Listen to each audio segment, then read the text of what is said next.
Okay, welcome back and to part 3 of this series on Jung's Transcendent Function. So we've been looking at this essay from 1916, written when Carl Jung was only 41 years old. And as I've explained throughout, I think it's a very useful essay to be looking at because it's a snapshot in his life when he's at this midlife phase. He's coming to the end of that period he termed his confrontation with the unconscious. And we're seeing the beginnings of what then became the psychology that he's famous for. And so this very concise, or at least a short essay called The Transcendent Function, less than 10,000 words, contains the seeds of a lot of Jung's philosophy. It has fewer words than his collective works has pages. So that gives you some idea of the sort of scale of his work in total, or at least a large majority of his work in relation to the size of this essay. But at the same time, I think there's a lot we can draw from this particular essay about the core themes of Jung's work, not least in terms of this reconciliation with the unconscious and the means of doing that. The transcendent function is, in some sense, a feature of mind. It's the very process by which the mind draws together the known and the unknown, the conscious and the unconscious, and works towards a third stance born out of the synthesis between these two stances. But it also was used as the term for what then became active imagination, this dedicated practice of actually engaging with the unconscious mind. Now, that's not something that Jung invented. Humans have been doing that for as long as humans have existed. But in this modern context, in a psychological context, and as a therapeutic tool, in fact, just as a practice that anyone can do, and it's probably a very good idea that anyone does have some interaction with their unconscious mind for the reasons we've been discussing, because we become very, very directed. We focus and emphasize certain aspects of our mind, our personality, whether it's the way we see things, whether it's the way we make decisions, whether it's the goals we have in life, and we mistake those for the point. Well, make no mistake, they are part of the point. They're vital, but they're not the whole picture. And it's precisely by this directedness of mind that we discussed in part 2 that certain vital aspects of the psyche and of reality are excluded. This is what Freud called censorship. This is what I like to call ignorance. It's this necessary ignorance of what there is. And it's actually a creative process. It's by this process that new things come into existence and that we actually realize higher order truth and sophistication. This is not a mistake. In fact, that directedness arc, if you like, it's not the whole process, of course, but it's a fundamental key part of it. It's a first mover. So that's led us to here, part 3, talking about what this all means for you, what this all means for anyone who is interested in knowing themselves. And in part, what's inspired this is, firstly, I think there's a lot of misunderstandings about Jung, some of which we've covered off here. There is, not unironically, a lot of projection that occurs when we're talking about Jung, believing that he said things or meant things or held certain philosophies that he didn't. So it's really important, I think, to go back to the author's original work in all cases, understand what it is they're really getting at. And one of those misconceptions, perhaps, is the role of the analyst or the coach.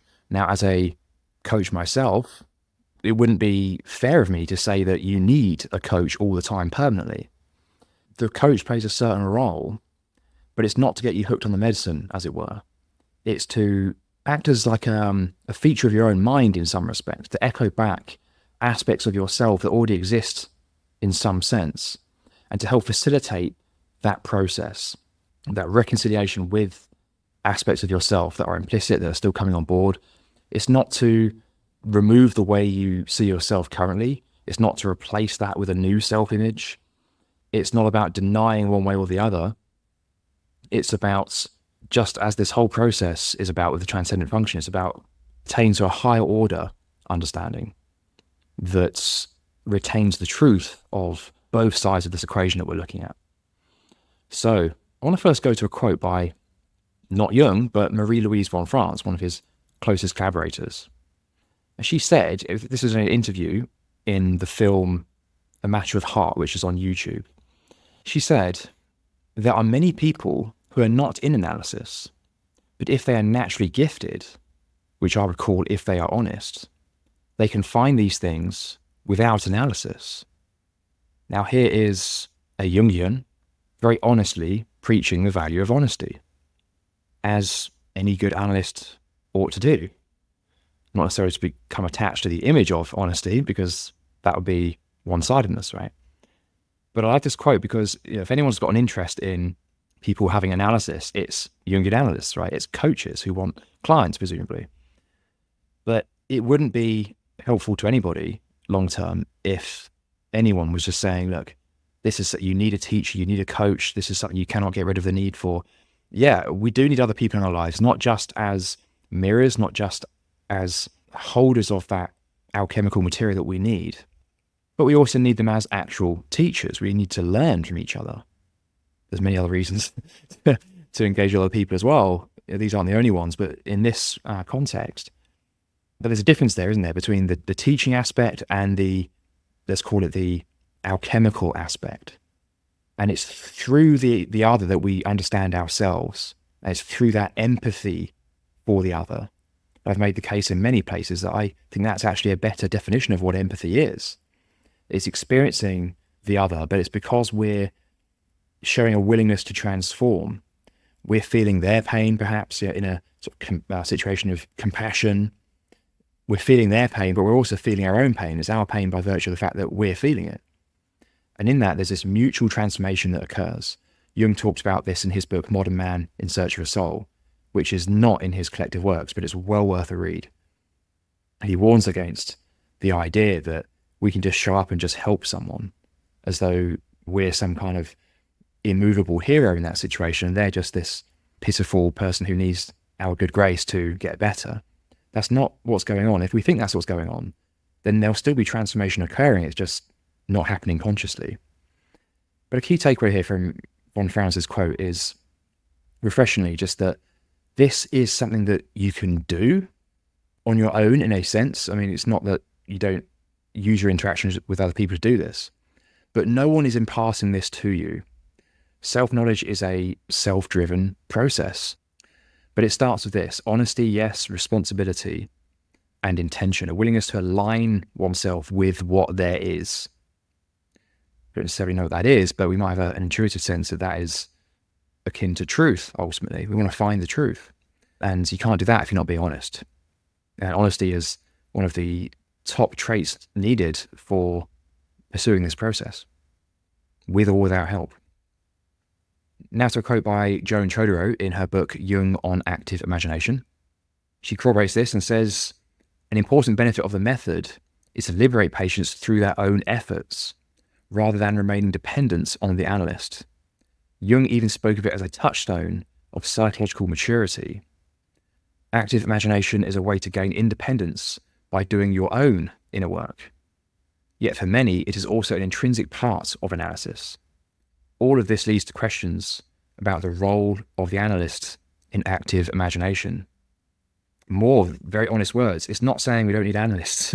Analysts play a vital role in this, or at least some companion to facilitate this process with you, whether or not they're a Jungian analyst or a coach or your mum or your best friend or your dentist. Everyone helps each other in this respect.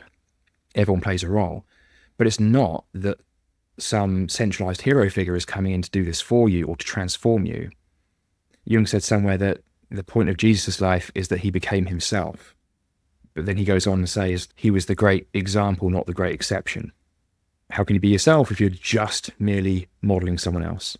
If we're insisting on just modeling someone else or doing what others expect of us, this is still part of that directedness process. This is still part of that first arc of the directedness of mind, of going towards something that the ego has already predetermined to be the right thing.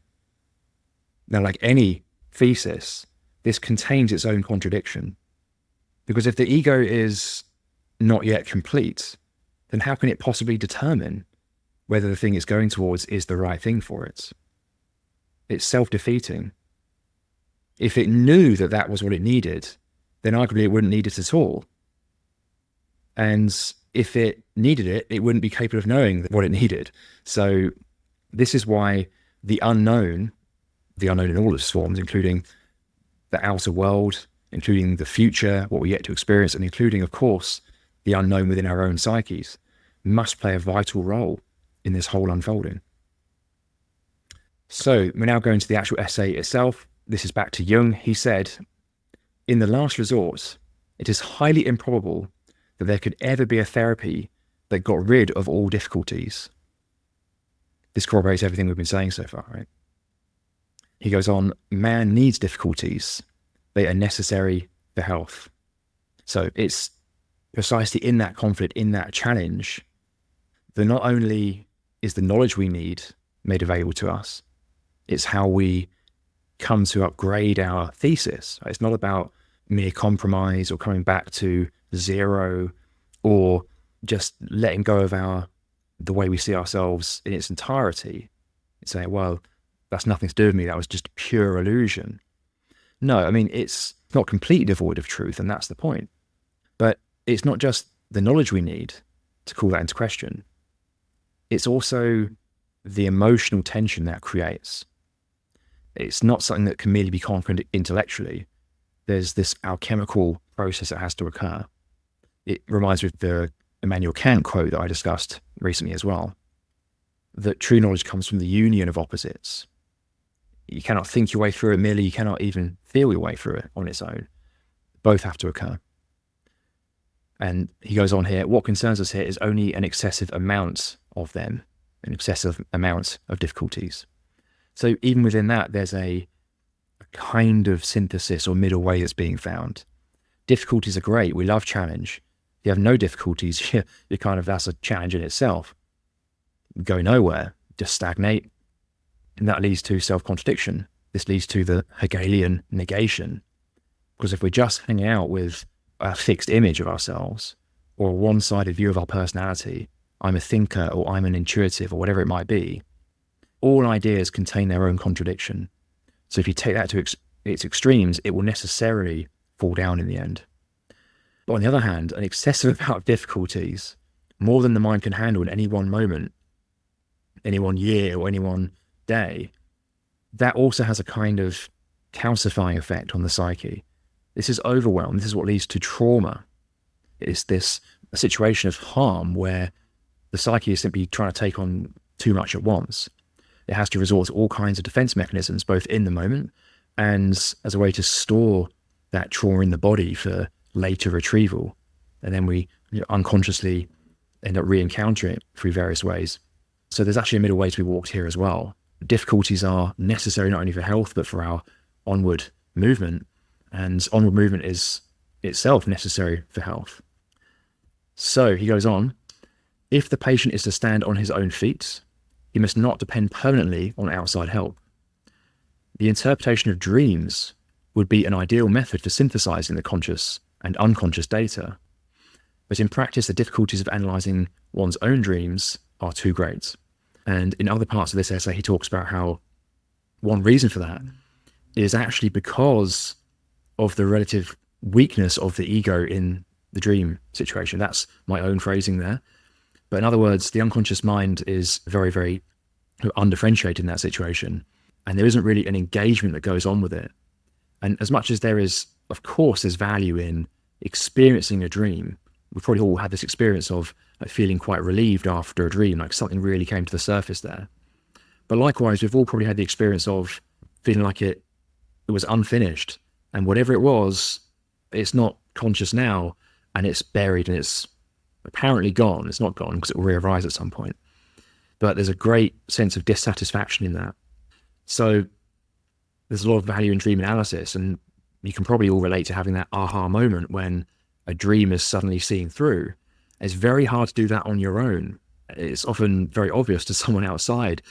It could be even someone who's not actually trained in psychology in any way, but just by virtue of being not you, they can actually have great insight into what one's own dreams mean. And to oneself, the dream can be very, very puzzling and confusing, precisely because it's showing unconscious content, which is resisted for the reasons of censorship and ignorance.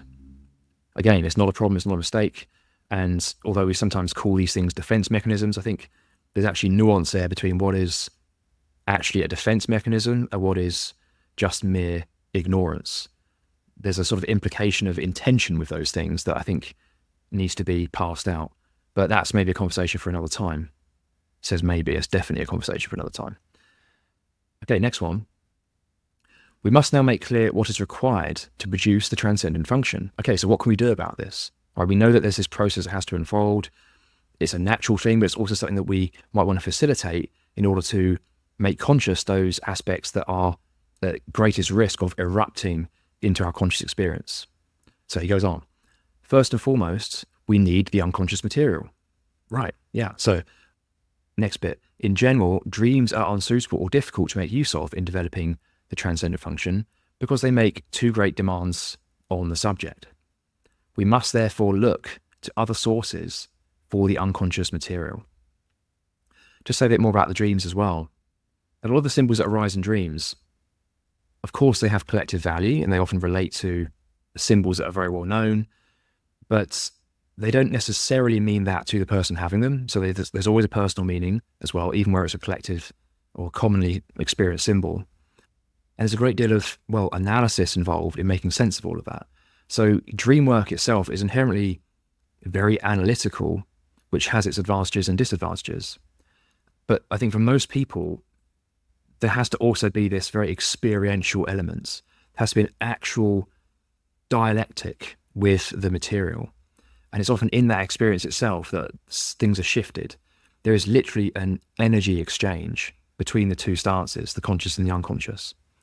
And even though in our left-brained analysis mode, we might think that we're making sense of things, and we are to a large degree, but actually a lot of the work is also done in this literal energetic exchange.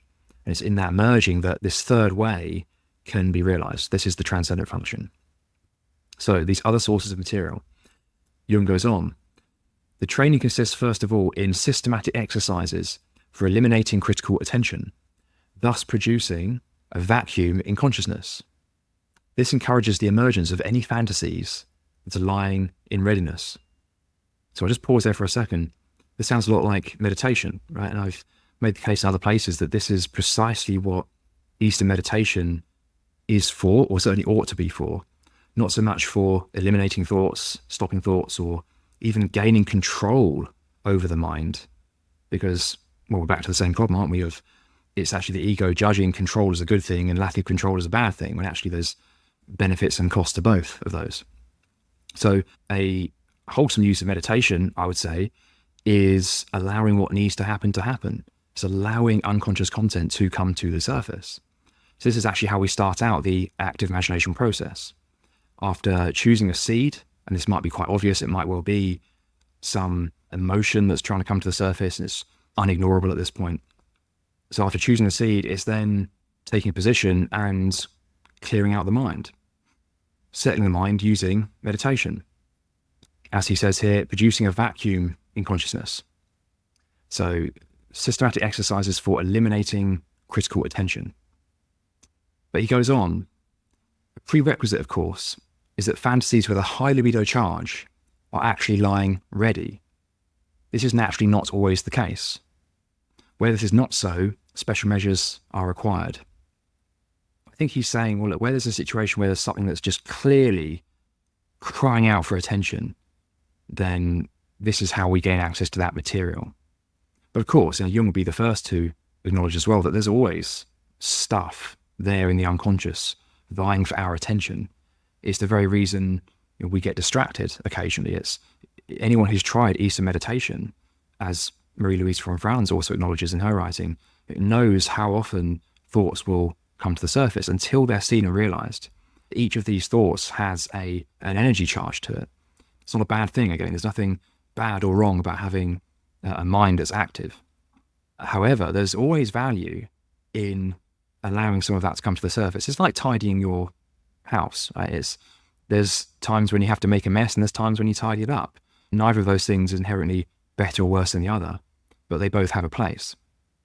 Sometimes there's a case for making it really, really, really, really tidy and tidying it so much that there's nothing there and having that experience of complete freedom from all of this stuff. And that's great. And there's other times when you have to get out the paintbrushes and the clay or whatever it is you want to do and make an absolute mess of the place, or build a business or whatever it is that involves being active and moving out with this eros energy, this directedness of mind towards something. Neither of those is inherently better or worse. One might seem better or worse from another perspective, and in relation to that, switching to the other one might then seem like it's now the answer. But at its base, neither of those is inherently better or worse than the other. They each need each other to exist. So it's not necessary that there's always got to be this fantasy with a high libido charge right there, actually lying ready. There's always value to doing this. There's certain kinds of, when I say kinds of active imagination, I don't mean there's like different types of it. I just mean that there's certain seeds you can use pretty much at any time. Like a man will always do well to engage with his anima, for example, and continue deepening a relationship with that. Likewise, a woman will always do well to engage with her animus. You could say the same for many archetypes.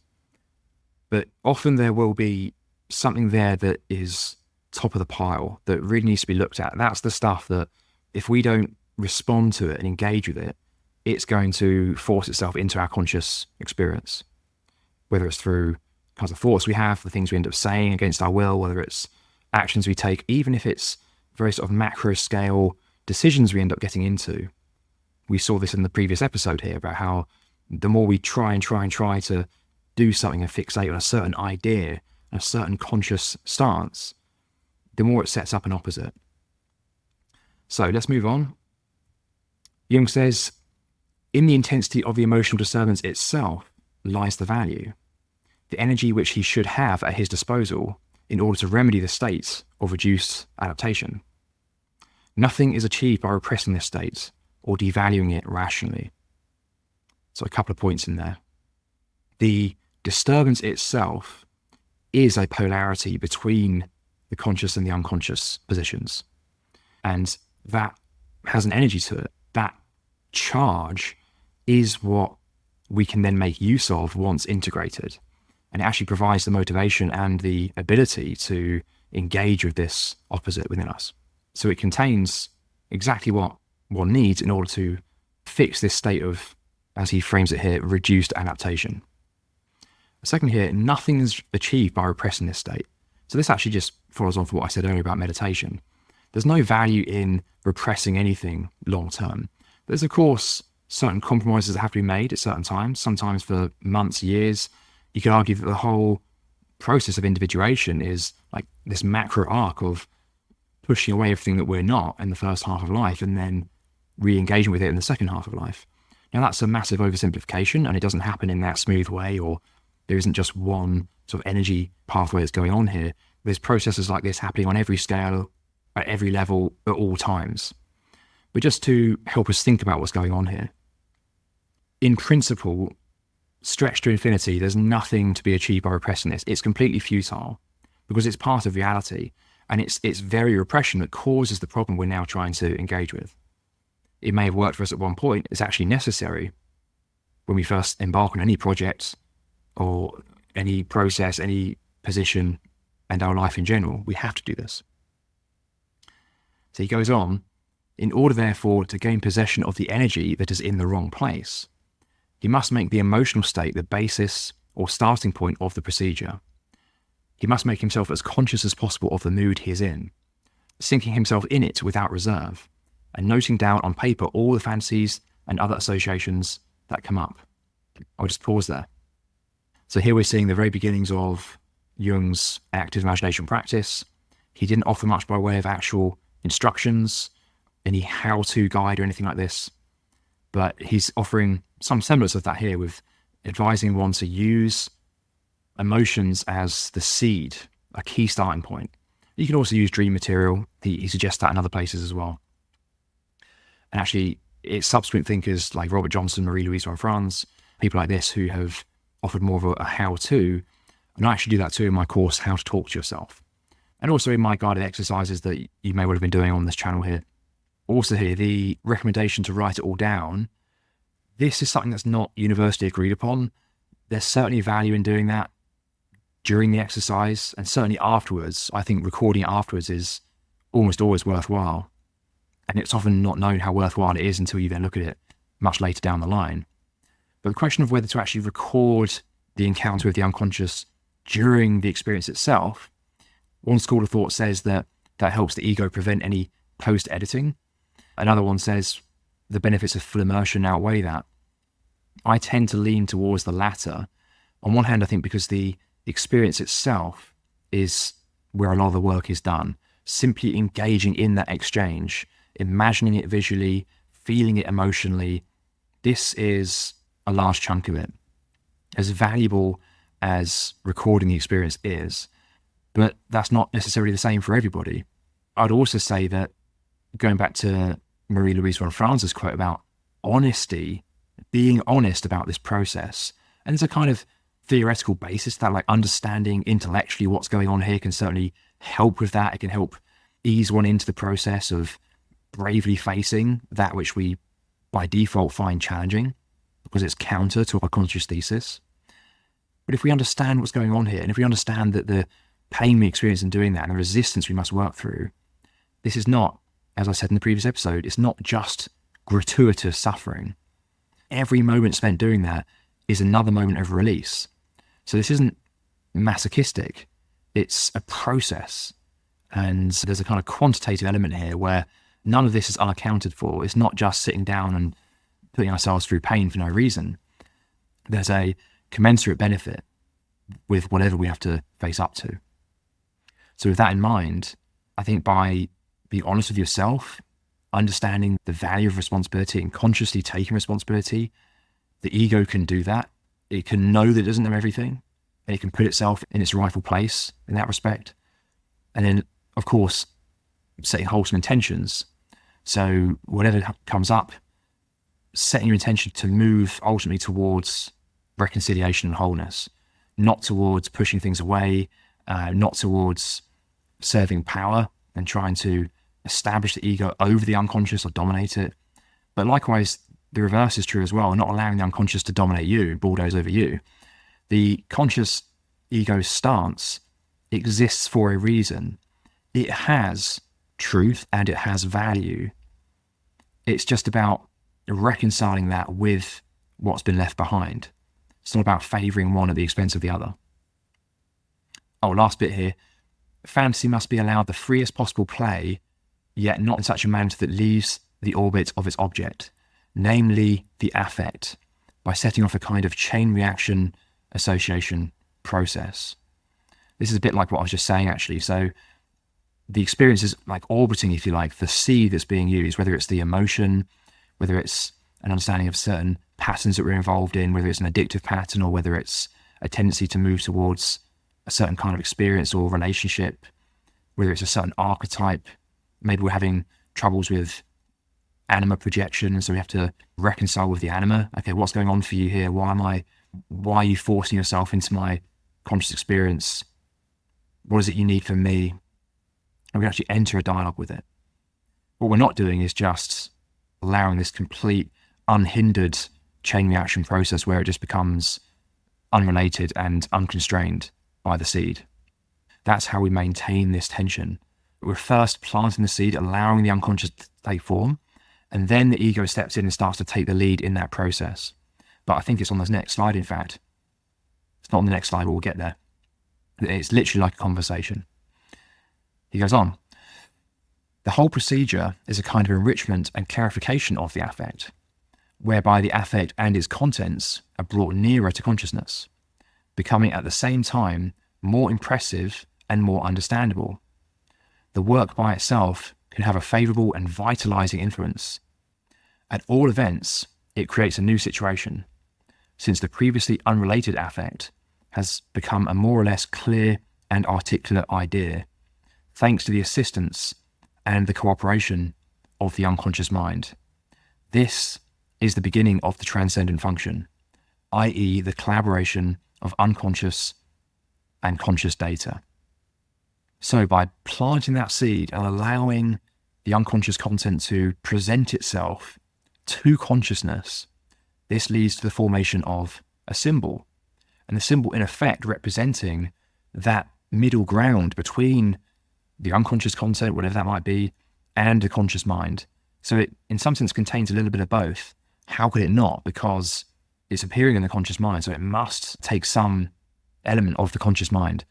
That's how the unconscious material is able to present itself to the conscious mind in the best possible way for it to understand.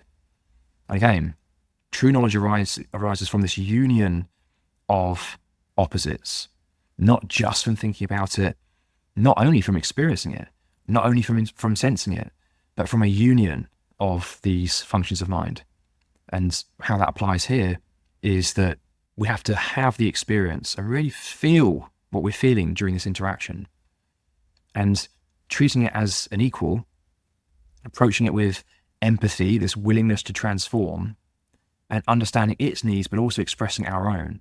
And so the synthesis of these two leads to this higher order outcome, this heightened adaptability to whatever's coming up in life.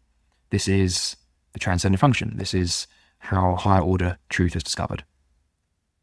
He goes on, often, however, we find cases where there is no tangible mood or depression at all, but just a general dull discontent, a feeling of resistance to everything, a sort of boredom or vague disgust, an indefinable but excruciating emptiness. In these cases, no definite starting point exists.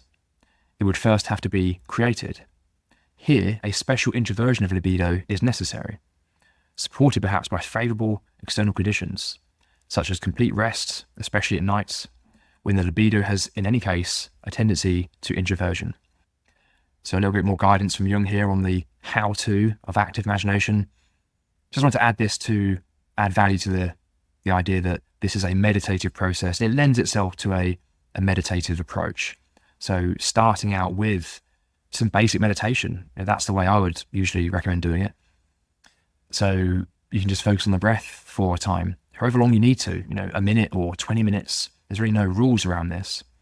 Just play around with this and figure out what works best for you. And again, if you haven't practiced active imagination yet, do recommend checking out the Beyond the Alignment series, which is a 7-day or 7-part series of short talks followed by guided practices where you can actually understand what this is really all about here. And in that, I actually talk about the process as well. So, jumping over briefly to Marie-Louise von Franz again in her book, Alchemical Active Imagination. She said, in modern psychological language, we would say that through meditative concentration and introversion, the unconscious begins to flow. The springs of the dream life, of the objective psyche, start flowing again, in contrast to the flickering restlessness of our conscious mind, and appease it. So remember we talked about this directedness of mind. It's a unique capacity that humans have to go out, to create, to build something in the world, postulate ourselves in a certain way, but it also comes with a cost, and that is what we end up leaving behind. That is the personal unconscious in this case. And so this is precisely what Eastern meditation does. This is how we can apply this to Western philosophy and Western psychology. It is precisely the easing of the directedness of mind. And in doing that, naturally, that which already has a kind of latent energy in the unconscious mind begins to flow into conscious awareness. It's no longer being censored or ignored. So it's now coming to the surface where it can be reconciled with.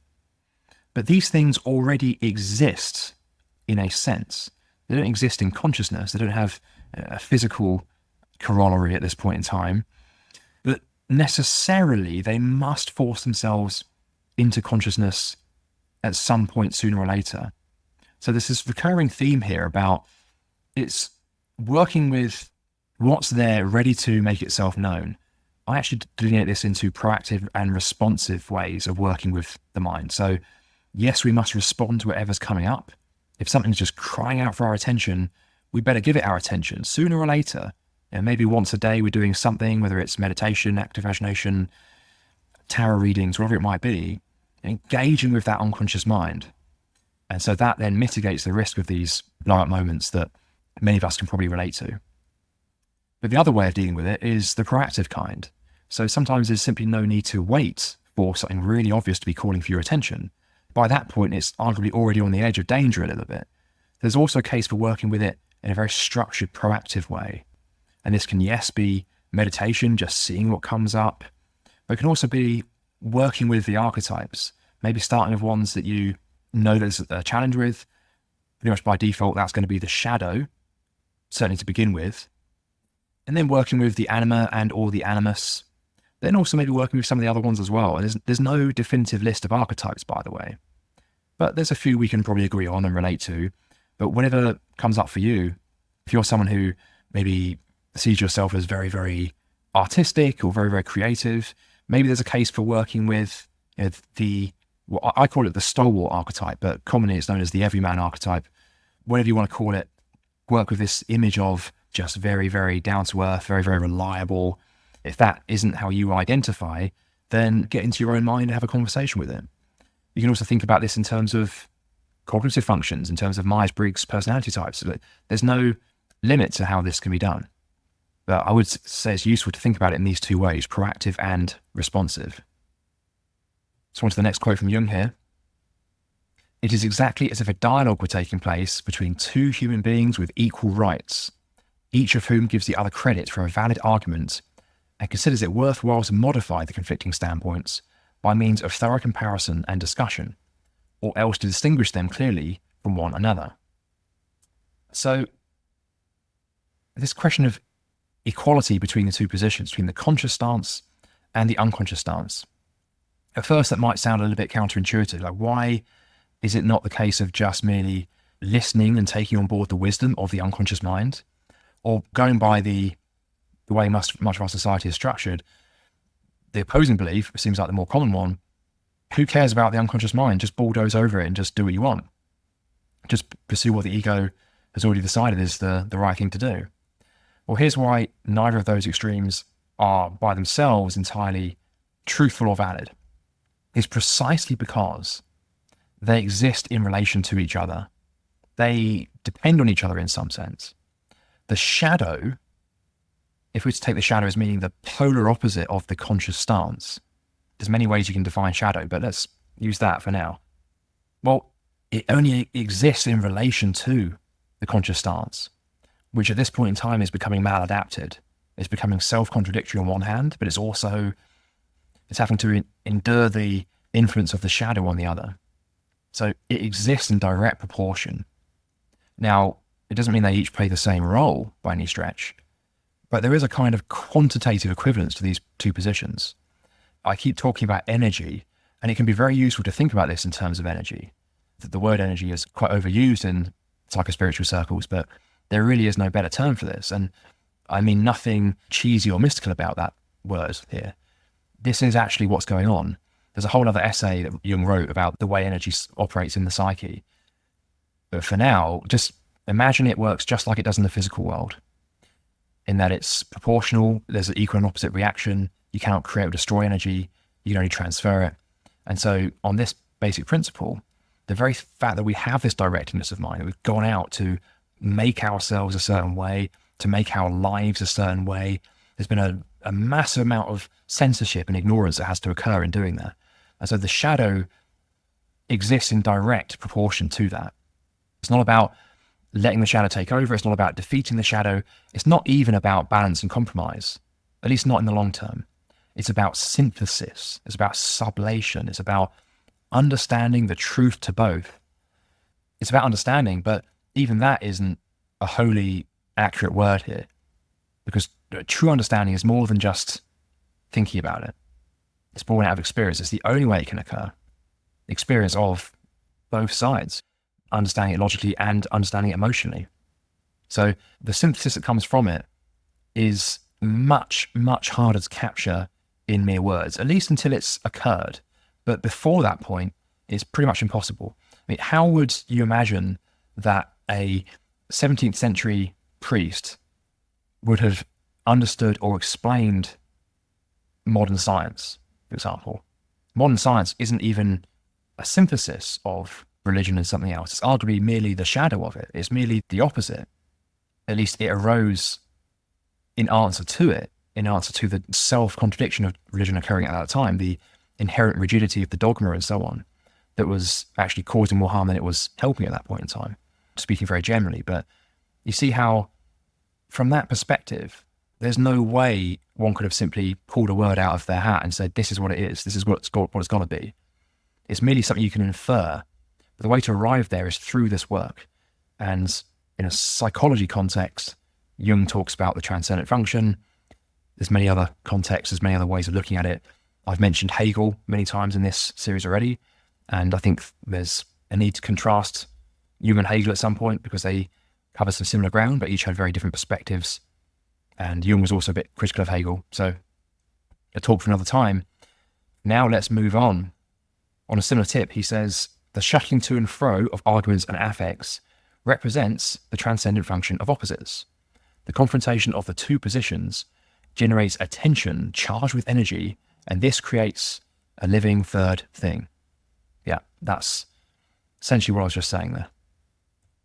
Next one, getting towards the end of the essay here now. He said, the present day shows with appalling clarity how little able people are to let the other man's argument count. Although this capacity is a fundamental and indispensable condition for any human community, anyone who proposes to come to terms with himself must reckon with this basic problem. For, to the degree that he does not admit the validity of the other person, he denies the other within himself the right to exist, and vice versa. The capacity for inner dialogue is a touchstone for outer objectivity. So we're seeing here the beginnings of what we might today call shadow work. And because, of course, the work of individuation arguably starts with confronting the shadow, and that's no small task. It's a never-ending task, by the way, but it's also a very, very difficult task. So it clearly is a large part of this work. But I think, like any idea can be glorified, hypostasized, weaponized even, and the idea of the shadow and shadow work is certainly no exception to that. Nonetheless, this is bang on what he says here about how, to the degree that we do not admit the validity of the other person who's reflecting the opposite to our conscious stance, we're denying that in ourselves as well, by virtue of the fact that we've reached out and identified a certain way, postulated ourselves a certain way. And there's nothing wrong with this process, nothing to judge about that. The very judgment of that one-sidedness is in itself a judgment. So we need not think of ourselves as failing somehow if that's what's going on. This is just how mind unfolds. It's a bit like if I want to walk from one side of the room to the other, I have to put my left foot forward first and leave my right foot behind. Then I have to bring my right foot forward and put that one in front. And it's not a defense mechanism to leave my right foot behind. It's a necessary step-by-step process of getting to the other side of the room. So there's nothing faulty about what's going on here. There might be some misappropriations of the truth and warped perception. Sure, of course, there's all of this. This is all happening as a result of this. But that very tension compels this process of connecting with what we've left behind. And he ends by saying the capacity for inner dialogue is a touchstone for outer objectivity.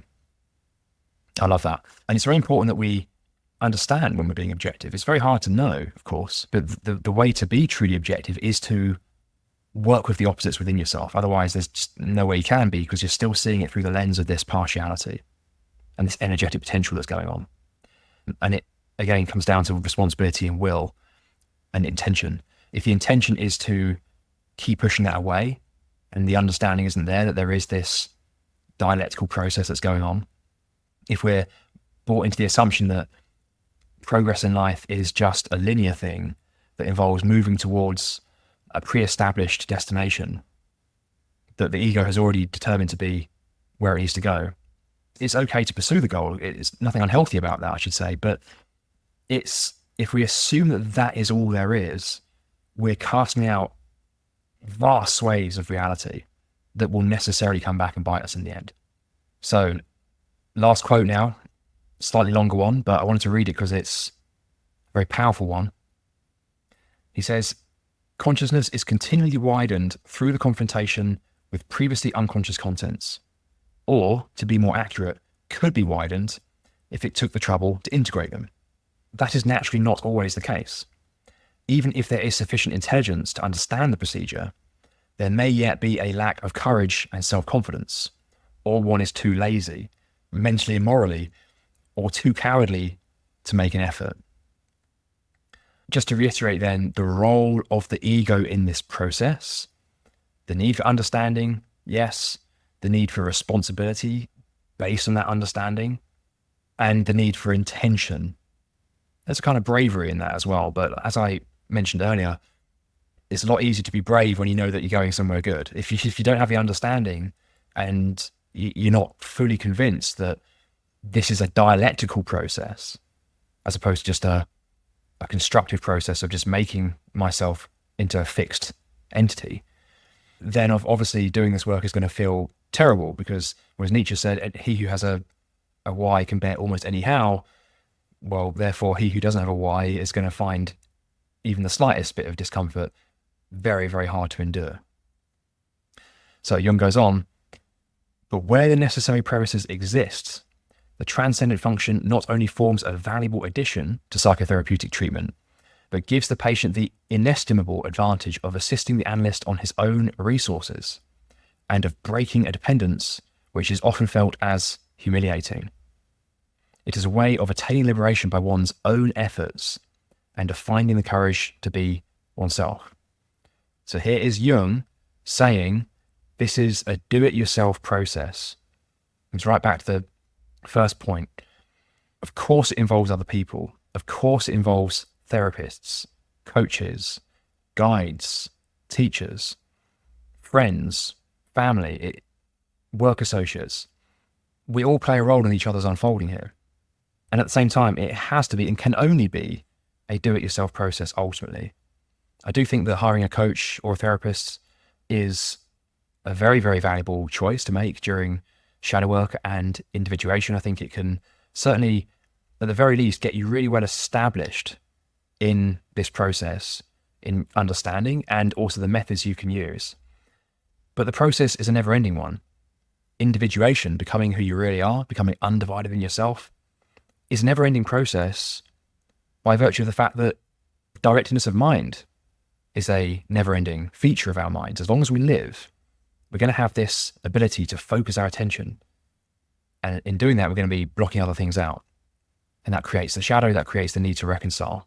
But this is all part of the great unfolding. This is all part of the growth process. So establishing you in this is vital. And that's, I think, what a coach ought to do, is to equip you in engaging in this self-knowledge process on your own steam, sharing the tools for doing that, sharing the understanding, the map of the journey for doing that, but also to reflect your own greatness back to you.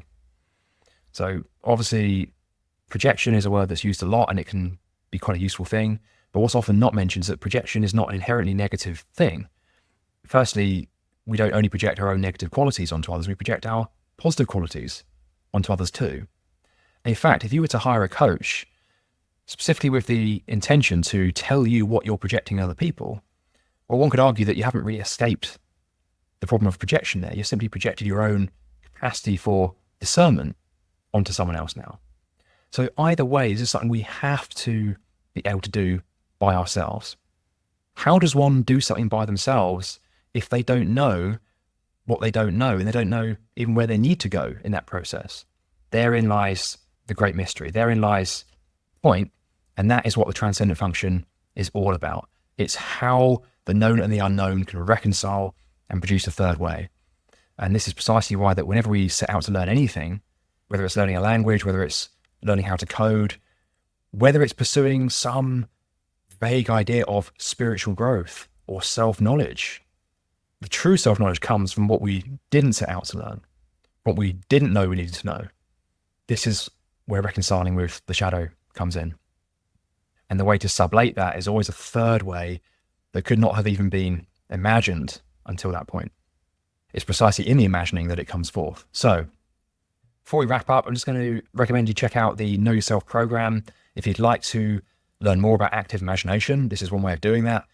You can check out the guided exercises on this channel. You can also check out the course, How to Talk to Yourself, the active imagination course, which is available on knowyourself.makeitconscious.com. There's also the Make It Conscious philosophy course, which is currently $7 and no plans to change that right now. So a very low price. I had intended for it to be free, but unfortunately the program, or the platform rather, that I'm currently using charges me $5 for every sign up plus card fee. So that's why it's $7 and not free, but it's the same quality as all the other courses I'm releasing. The idea was just to offer a very low priced option for people who'd like to give it a try. So if you are interested in more the philosophical aspect of it and where this all stems from, not just Jung, but the idealist philosophers that came before him and others, ancient wisdom and philosophy as well, you might be interested to check out the Make It Conscious philosophy course. Within a matter of weeks, I am on track to having 3 more courses live. That includes inner shadow work, outer shadow work, and the way of individuation. In that one, I talk about the 7 habits model and how you can apply those, but also the philosophy behind them as well. So that includes things like career building, habit 4, contribute your unique and specific value. It talks about freedom from that very material aspect. But it also talks about meditation. It also talks about communication. It also talks about responsibility at its core and intention. So with that said, I'll thank you for your time and attention. Hope you've enjoyed this series on Jung's Transcendent Function, and I look forward to seeing you in a future episode. Thank you.